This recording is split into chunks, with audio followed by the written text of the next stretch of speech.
Hello and welcome to episode 48 of Touchline Talk with Odds Changer and SPK. While Dean is still away on holiday, I brought in a new substitute to replace him, and I'm delighted to be joined by Redmen TV presenter Paul Machin to discuss all things about Liverpool, Jurgen Klopp, and of course, Mo Salah. Hi, Paul. Great to have you on the show. Yes, thanks so much for having me. No worries. Only one place to start, Paul, and that is Mo Salah, following his wonder goal and all-round top performance against Manchester City. He's getting lots of plaudits right now, Mo Salah. Maybe he hasn't got them in the past, which he maybe deserved. Do you go along with maybe that Salah is probably currently the best player in the world? Yeah, it's hard not to say that, to be perfectly honest. And he's definitely been on that track for a number of years. And I think the fact that you're now seeing Messi haven't moved on, Ronaldo haven't moved on, and you can see they're both terrific players. And and whilst they're still playing, they're always going to be some they're going to have to be able to stake the claim as the best in the world, of course. But I think their power's on the wane, whereas you can see from Mo Salah this season, he is a man very much at the peak of his powers.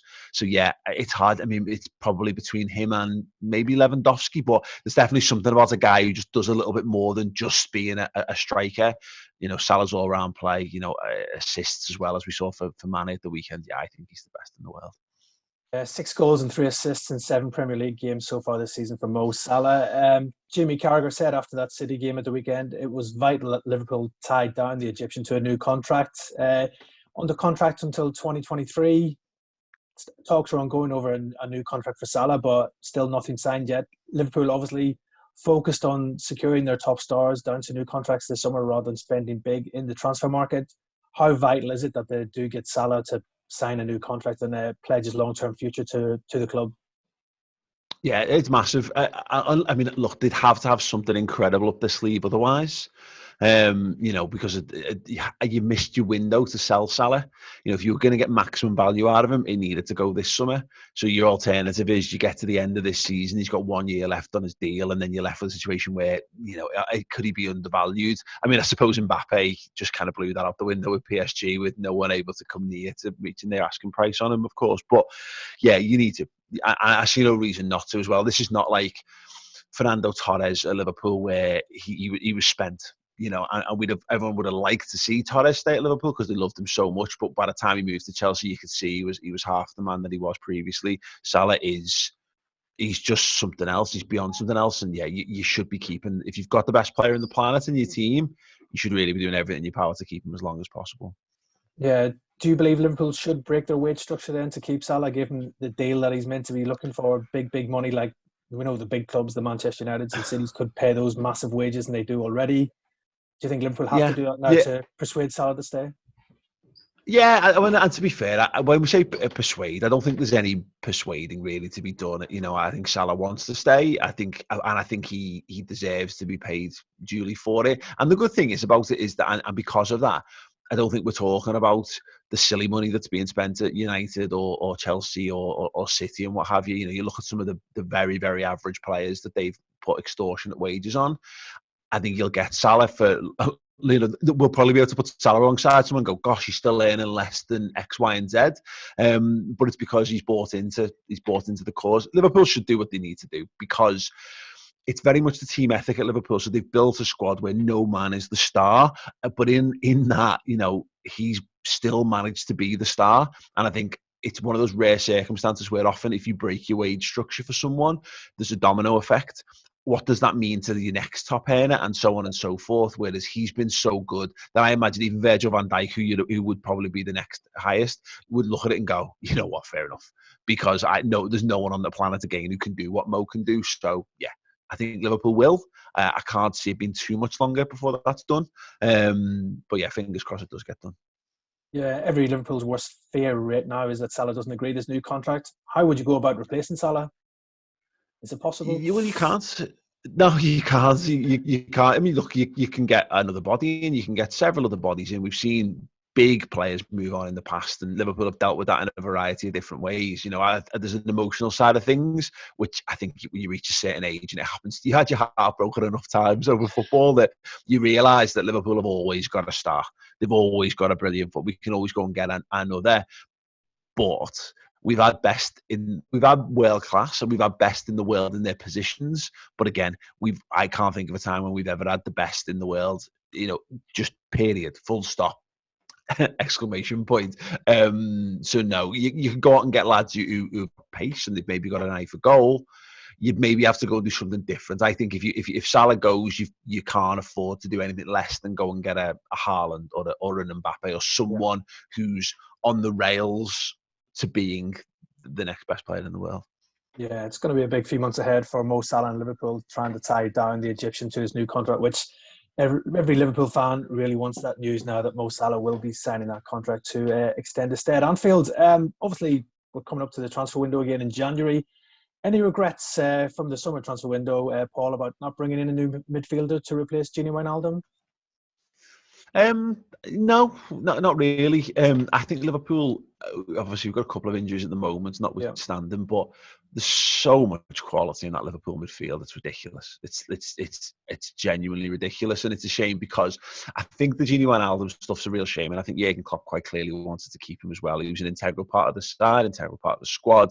He's a miss for all the things that he brought, but I think it was exacerbated a lot by last season and the amount of injuries that Liverpool had defensively, which then stripped the midfield bare when you've got no Fabinho and you've got Henderson. I mean, we played Man City at Anfield last season with Fabinho and Henderson centre half, which kind of tells you, a lot about that. And then a lot of other people had to step up as a result. And then it was a weakening of quality, and Gini being available every single week made a huge difference. So we're probably maybe missing a little bit of that. I've just known you've got a really dependable, top quality guy who could literally call upon every single week. But really, I think Curtis Jones is a phenomenal talent. Obviously, Harvey Elliott's injured now, probably until the new year, but he's really starting to show what a talent he is for only 18 as well. Thiago still settled quite nicely. There's more to come, I think, from Keita. There's a bit of an unknown about Oxlade-Chamberlain, but then again, you've got Henderson and Fabinho as well. So yeah, I think nominally it looked like there was a hole in Liverpool's squad, but I think it was a little over-egged. Yeah. Talking of midfielders, how excited are Liverpool fans about Harvey Elliott right now? He made that big impact once he was brought into the team by Jurgen Klopp at the start of the season. Unfortunately, that cruel injury at Leeds has robbed him of quite a few months of action, but we do expect Elliott to be back in that Liverpool team around maybe January, February time. Liverpool fans, he is the future for them, is he, Harvey Elliott? Still such a young, prodigious player. Yeah, absolutely. It's nice just to have those. And we've been blessed with a lot of them down the years, and actually in recent years in particular. Obviously, Trent Alexander-Arnold, he's the best right back in the world. But at this point, he's only 22 years old. So, it's not like he's aged out at any point. He's still a wonder kid in and of himself. Curtis Jones has done really well as well. And Harvey, at 18 years old, and I think it was the most telling thing about Harvey was he plays the Burnley game, and you think, okay, cool. Well, let's see what he can do. He then keeps him in for Chelsea, and that was a huge vote of confidence for him. And the best thing to say about that is he didn't look out of place. Yep. He looked like a senior member of this side, and again, 18 years old. I think obviously we'll have to see how he comes back from the injury. Fingers crossed he comes back, fit and fresh, because that kid's a huge talent, huge. Yeah, it's been posted on social media that he's stepping up his rehab right now on the exercise back. So hopefully Harvey Elliott will be back on that field sooner rather than later. Obviously, Harvey Elliott's injury opened the door for Curtis Jones. I know you mentioned him earlier. He's taken his chance in the last few weeks in that Liverpool midfield. How highly do you rate Curtis Jones? He's another one, and it's interesting because I think everyone we're as football fans, we're a bit like magpies. We kind of get distracted by shiny new things, and everyone's kind of going ooh and sort of cooing over Harvey Elliott and forgetting that Curtis Jones did, I think, a best part of 1,700 plus minutes for Liverpool last season, and that was more football than he maybe should have played, but he did, and he really stepped up for us as a young lad. He scored big goals for us as well. He gets assists.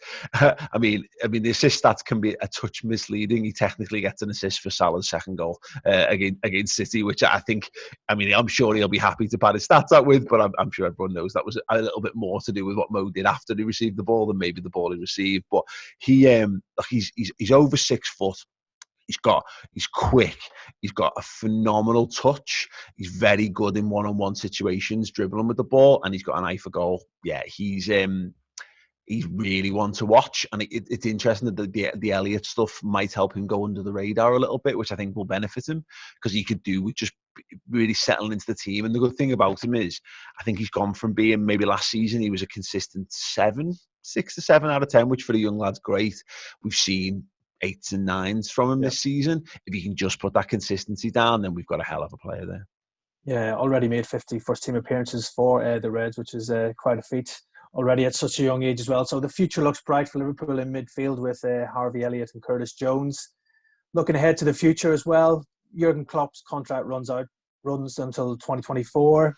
Any chances he may leave before that, do you think, Paul? He keeps getting linked with every big job that becomes available, linked with the Barcelona job just at the minute, but I'm not sure anybody would take that right now with the current situation they're in. Any concerns that Klopp might leave beforehand, or do you think he's a man of his word and will see out his contract at least?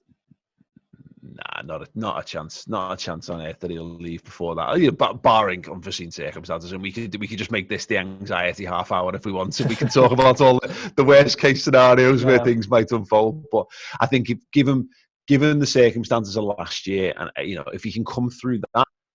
I can't see anything shaking his belief in what he's doing at Liverpool, to be perfectly honest. He loves the club, he loves the city, he loves his life around it, he loves the squad that he's assembled, he loves the relationship he's got with Liverpool from top to bottom, from owners all the way, through to the team and through to the fans and what have you.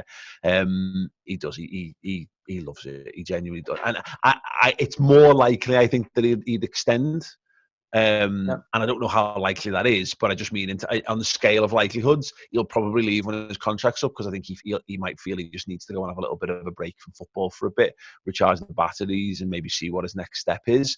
But on the scale of probabilities, it's most likely that he will leave when his contract ends. He will extend, and then I think leaving before that is almost non-existent possibility, to be honest. Yeah, some Liverpool fans feel that he hasn't maybe been backed enough by the club's owners in the transfer market over the last few years. The net spend is among the lowest in the Premier League. Do you think that would be what Liverpool would go in there, back Jurgen Klopp in the transfer market? Maybe not this January, but summertime, go out there and make a big marquee signing, the likes that the other clubs have made, and to make a real sort of signal of intention again from the Reds? Yeah, look, again, I know everyone loves it and gets excited about it. Jurgen Klopp doesn't care for these things. He just cares for having the best squad that he's got. And the problem Liverpool have got, and I get it was misidentified in the summer, is that Chelsea badly needed a centre-forward. Badly. They needed someone to go and score 25 goals. And that cost a lot of money, so they did it. City did the same, but didn't actually go out and get that, and somehow ended up with Jack Grealish for what looks like no reason whatsoever. And the fact that they ended up playing him, they've been playing him centre forward, or as a false nine or whatever, shows you that he was a bit of a.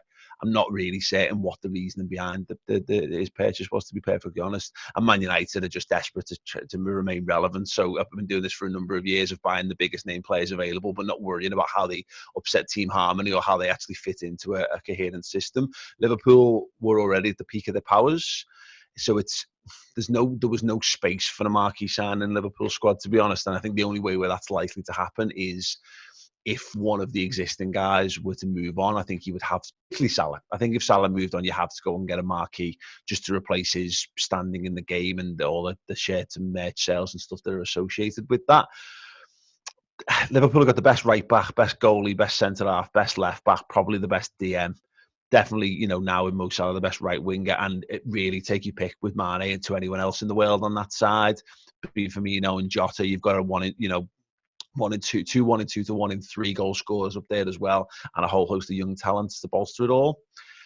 Yeah, I don't think anyone need worry too much about Liverpool splashing the cash in the market, because to improve Liverpool and get a player good enough to play for Liverpool is going to cost you hundreds of millions. But how much more that's actually going to improve the squad is not worth the investment, if that makes sense. Yeah. So yeah, I think Liverpool will be a bit more prudent than that, and maybe just bolster from maybe have 1 or 2 key additions as and when they need them. But at the minute, Harvey Elliott, Jones, and they've got young Kate Gordon coming up in the front three, for the front three as well, potentially. Yeah, the future's bright regardless of the marquee. Yeah, go on then. With that in mind, then we're talking about transfers and possible players coming into Liverpool in the future. If you could add one player to Liverpool's side from the Premier League right now, who would it be and why? If you had a blank checkbook, Paul. Oh, blank check. You know what? And if we're living a flight of fantasy, Yeah. Here, as it would never happen anyway, I would have one or both of Rashford and Greenwood from United. Greenwood, because he's got very young Robbie Fowler vibes about him, the left foot, and that supreme eye for goal. And if you're looking at someone maybe long term who's got that, who can play from the right hand side, in replacement of Salah, he's definitely got all the raw materials. And Rashford's got that from the other side as well, and he might be the greatest, current living Englishman as a human being as well, which I think his look at his ethos, his life ethos fits so well with Liverpool and in the city, and then giving back and having a very socialist vibes to him. So I think he's such a good guy that I actually think we might get over the whole Mank thing, and the fact that he's Manchester born and bred, one of the few and rare examples. But no, they're about the two. There's a few there and thereabouts, but in terms of young, pacey, eye for goal, the few very rare examples of people that currently play in the Premier League, I think would fit perfectly with Liverpool. Yeah, two top players, as you say. But yeah, that was fantasy football, I think, for anybody out there, because unfortunately those deals will never happen, I think. Well, yeah, United wouldn't even let us have Gabriel Ain't back in the day, let alone taking their the two top young talents. Yeah, bringing through their homegrown talent. I don't think that would ever happen as well. I know you've talked about him in the show here, Paul, about Trent Alexander-Arnold. His stats have been superb this season so far. I think he's created the most chances in the Premier League, most touches in the opposition box as well, and creating opportunities for his teammates. What did you make of Gareth Southgate's decision to use Trent in centre midfield for England last month against Andorra? Obviously, Jurgen Klopp questioned it, saying, "Why would you play the best right back in the world in midfield?" Is it a role you could see him playing in the future or not? It's an ongoing conversation amongst Liverpool fans, and I think it's because we still have this casual offhanded disrespect for right backs. I think Jamie Carragher probably exacerbated that by saying, nobody wants to grow up to be a Gary Neville.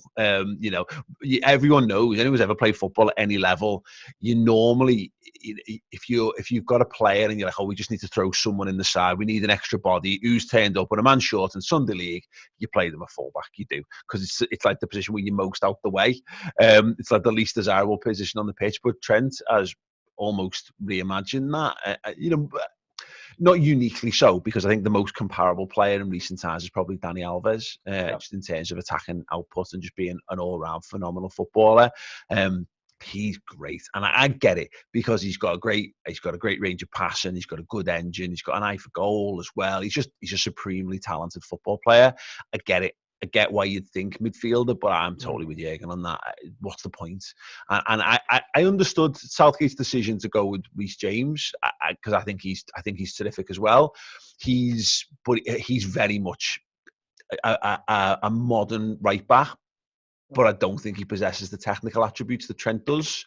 So it's a weird one, but ultimately I would rather him just not play for England, to be honest, because it means we get more and better from him if that's the case.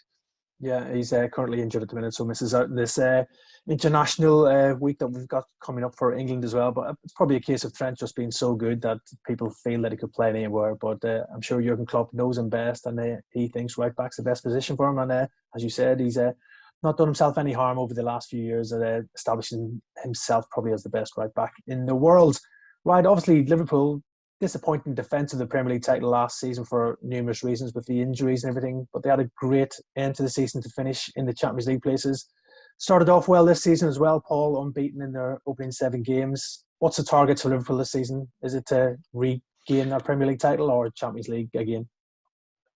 Yeah, it's got to be all of the above. Liverpool are in that bracket now and have been for a number of years, where anything less than the semi-finals, the Champions League, anything less than being in a title race with a month to go is going to be deemed as failure. And last season there were exceptional extenuating circumstances, not just extenuating circumstances, like ridiculous apocalyptic extenuating circumstances almost for them. And so yeah, I think the aim will be to get back on track, and in some regards I think you look at how Liverpool managed to just scrape together enough of a season that this season gets to be a bit of a reboot in some regards. Tells you how good they can be, to finish third in that, having gone through everything they went through, as probably the clearest testament to how good Liverpool's overall squad and that manager is.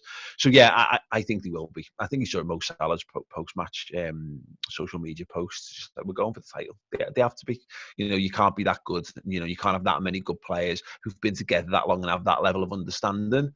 Yeah, I think we are. I think we're just in that position now where your minimum expectation is to compete.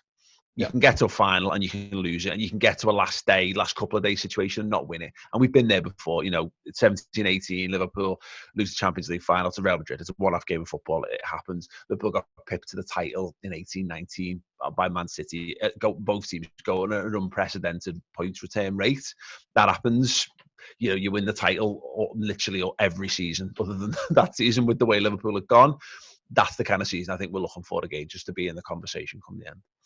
Yeah, I'm sure it's going to be an exciting title race the way the season started so far, with Liverpool, Man City and Chelsea all up there. So hopefully we'll have a right title race. And maybe for the neutrals. Maybe exciting for the neutrals. Probably a little bit more stressful on the ground. You'd like it wrapped up by February if you could, Paul, and going out long unbeaten run with lots of wins and everything in that respect. But yeah, how important has the return of Virgil van Dijk been for Liverpool? Obviously, massive miss last season with that injury. He's come back in. He's looking as good as ever. He's just such a key figure in that Liverpool dressing room. He's the best centre half on the planet, and that means more, I think, than it's ever meant before, because I don't think there's the depth of talent at centre half that there's been. I grew up watching football in the 90s and the early noughties, and you had 5 world-class English centre halves, at points, let alone, now you're at a point where the 5 best defenders in the world are pretty much universally accepted. When you start to get out to 10 or beyond that, you're getting a couple of people going, you sure? There's people probably chucking Harry Maguire into those conversations, who's very good, but, kind of speaks to the paucity of the overall quality. And the thing is, Van Dijk's almost on an island on his own in that he's talismanic. He carries an aura about him. Opposition forwards they're just scared. They're scared to go near him because he's bigger, he's stronger, he's faster, he's cooler, and in the words of Troy Deeney, he smells better than you as well. So he's brought something else to this Liverpool side, beyond just a normal centre half. He's outrageously good. Yeah, maybe Virgil should be the next James Bond. Never mind Jurgen Klopp. He's got all those attributes. Honestly, yeah. There you go. Genuinely, and he'd be the best. He'd be the best one if you had a battle royal of all the Bonds. He'd be the best one as well. He'd come out on top and still smelling great as well. Exactly, it'd be super cool. Virgil van Dijk. There you go. You heard it here first. Virgil van Dijk, the next James Bond. That's us here for another week on Touchline Talk. Thanks for joining us, Paul. Great insight as ever on Liverpool and everything. And enjoy the rest of the season, and hopefully some more trophies on their way to Anfield. Get £20 in risk-free bets this season when you join SPK. That's money back in cash on your first £20 of losses. Well worth a go.